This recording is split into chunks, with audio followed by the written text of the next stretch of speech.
Hey guys, this is Nirmal here for Technique, and today we'll do the camera review of Micromax Canvas A1, the first Android One smartphone from Micromax. So this comes with a 5 megapixel shooter with LED flash and also a front facing 2 megapixel camera. So let's do the camera review. We'll see the features it has to offer and also the photo and video quality of this device. So let's first check the interface of the device. So basically this is the Android, the Google camera from Android. So you can see here the camera is very basic. It has the button to take photos. We have few sort of options at the top, and if you swipe from the left side, you can see there are few modes. So it has the photosphere, then you have the panorama, the lens blur, the camera, and the video mode. So these are the options. So if you have been using a core Android, you will be already knowing all these features. Now let's go to the settings. So here you can see the settings. So here we have the resolution and quality. So you can select it has 5 megapixel camera, front has 2.4 megapixel. You can record videos in 1080p, that's the full HD recording. You can also take in 720p and 480p. The front camera is HD recording.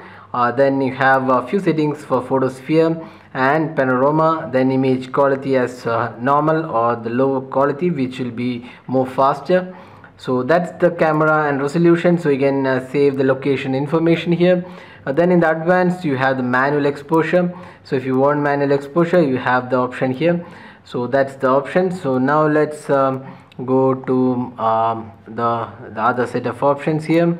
So let's check out these options. So you can see here, if you click this option, you have the front facing camera to turn on the front facing camera.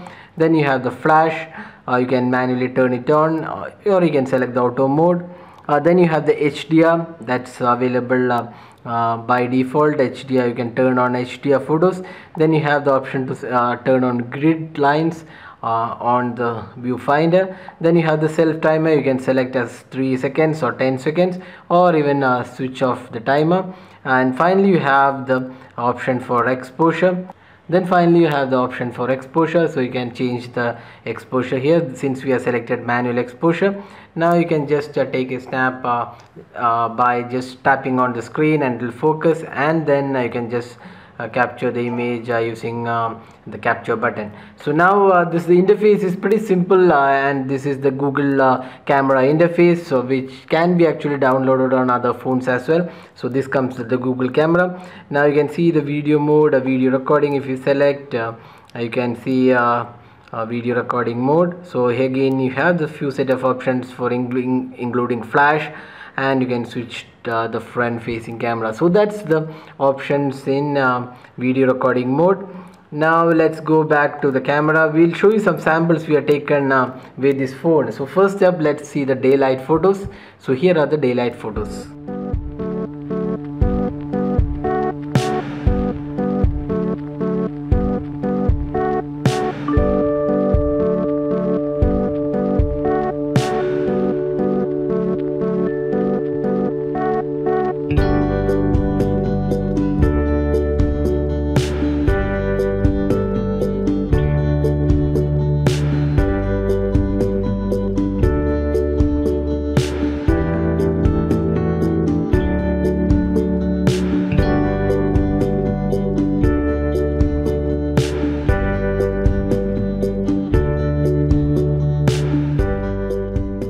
So as we saw in the daylight photos, the clarity is pretty good actually for a phone in the price range of around 6.5k and a 5 megapixel shooter. This is pretty good quality. You can see the colors are also come pretty good, and even if you zoom, there isn't much loss of quality, although there is a small amount of noise, but overall we would say the quality is pretty decent. And the best thing is that colors, they have come pretty good. Here is an HDR shot, and again it has come pretty decent. It's not the best though, but it's not the worst either. So it's a pretty decent camera for this price, and the colors, you can see the colors have come really good. So they're much better than what you see on the Moto E or the Asus Zenfone 4. So the colors have come really good. That's one great aspect of this camera. it's a 5 megapixel shooter, and this has come really good. But overall we would say that the Micromax Unite 2, which also had a similar camera, is better than this one, but this is still better than what you see on Moto E, which also has a 5 megapixel fixed focus camera. So overall we would say the daylight photos are pretty decent, not bad for a camera in the 6500 price point. Now let's have a look at the low light photos. So here are some of the low light captures.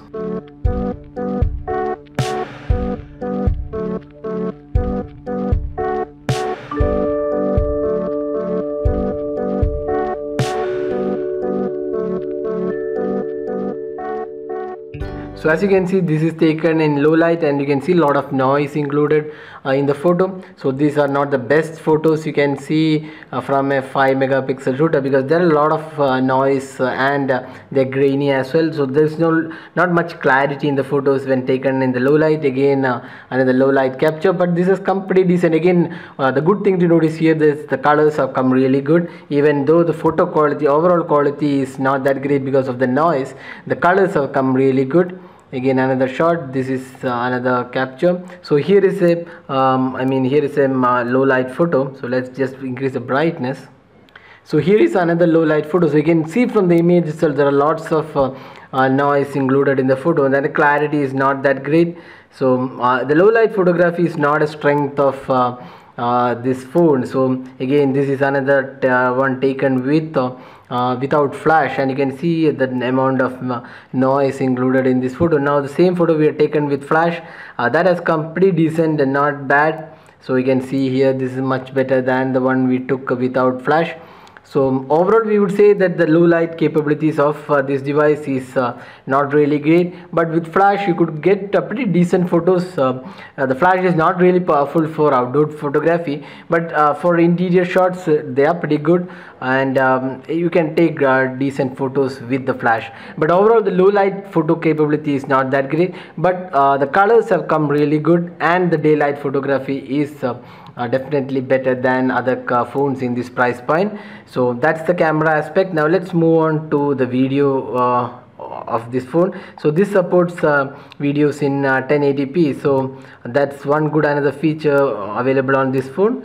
So the phone can record videos in 1080p, and here is a sample. So as you can see, there are a couple of things not really great about this device. One is the focus issue. The focusing is not really great, and it looks like it doesn't look like a full HD video when you view it on your PC. So it's like it's something like an upscaled video. You get a feeling that it's just an upscaled video. But overall it's much better than the Moto E, which only has 480p. You can see the Lumia 520 also supports only 480p. So that's one good aspect of this device, even though the clarity is not great, but it's still better than other phones in this price point, like the Moto E and the Lumia 530, and it can record in 1080p. So that's the camera review of the Micromax Canvas A1, the first Android One smartphone from the company, and this is priced at 6,400, and you can pick it from Amazon. So the 5 megapixel camera is pretty decent. We would say it's pretty decent for its price point, and the photo clarity is also acceptable in this price point. So that's all guys. If you have any specific queries regarding this, just drop a comment and we'll be glad to help you out with your queries. Hope you like this video. If you like this video, do hit the like button, subscribe to YouTube channel for more updates, and thanks for watching this video.